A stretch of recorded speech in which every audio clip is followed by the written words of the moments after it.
അതെ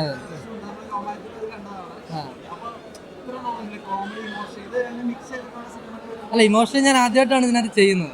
കാരണം അത് തന്നെ ആയിരുന്നു ഞങ്ങൾക്ക് ഈ പടത്തിനകത്ത് അറിയത്തില്ല. കാരണം റീൽസിനകത്തൊക്കെ നമ്മൾ ചെറിയ ചെറിയ കോമഡികൾ ഇമോഷണൽ സാധനം നമുക്ക് അറിയത്തില്ല ഇത് എങ്ങനെ.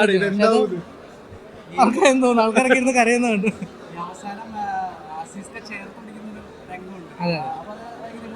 അതെ, ഞാൻ റിയലി ആ സീനിൽ സത്യത്തിൽ ഒറിജിനലായിട്ട് ഞങ്ങൾ കരഞ്ഞു പോയി. കാരണം നമ്മൾ ലാസ്റ്റ് ഷോട്ടായിരുന്നു ഞാൻ അസിസിക്കങ്ങൾ. അപ്പോൾ കുറെ കാലം ഇങ്ങനെ നിന്നിട്ട് അതുകൂടെ കഴിഞ്ഞ് കഴിഞ്ഞാൽ തീരുവാണ്. അപ്പം അവസാനം കെട്ടിപ്പിടിച്ചപ്പം ഷോട്ടിന്റെ സമയത്ത് ഞങ്ങൾ രണ്ടുപേരും ഇന്ന് കരഞ്ഞു പോയി. അങ്ങനൊരു ഇതായിരുന്നു.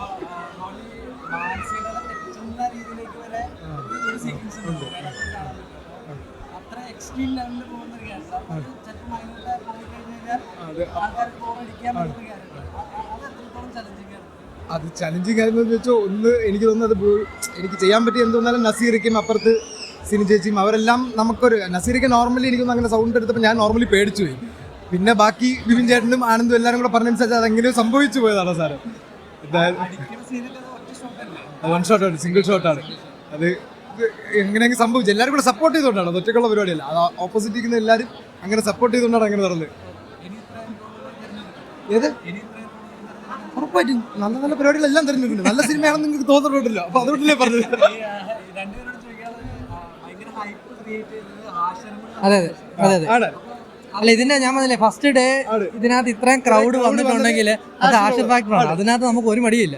കാരണം അതിന് ഞങ്ങൾ എപ്പോഴും അവനോട് താങ്ക്സ് പറയും. ഞാൻ ഇപ്പോഴും പറഞ്ഞു അല്ലെ താങ്ക്സ്. കാരണം അതിനുശേഷം സിനിമയാണ് സംസാരിക്കേണ്ടത്. കാരണം നമ്മൾ ആദ്യം ഒരു ഇനിഷ്യലി ഒരു ഇതുണ്ടല്ലോ, അത് ആഷൻ ഫാക്ടർ ഭയങ്കരമായിട്ട് ഞങ്ങളെ ഹെൽപ്പ് ചെയ്തു. കാരണം ഞങ്ങള് ബുക്ക് മൈ ഷോ നമ്മളൊക്കെ പുതിയതായിട്ട് അഭിനയിച്ചപ്പോൾ ഞാൻ ഇന്നലെ രാത്രി തൊട്ട് ബുക്ക് മൈ ഷോ ഇങ്ങനെ റീഫ്രഷ് അടിച്ചുകൊണ്ടിരിക്കുക, എവിടെയെങ്കിലും ഓറഞ്ച്.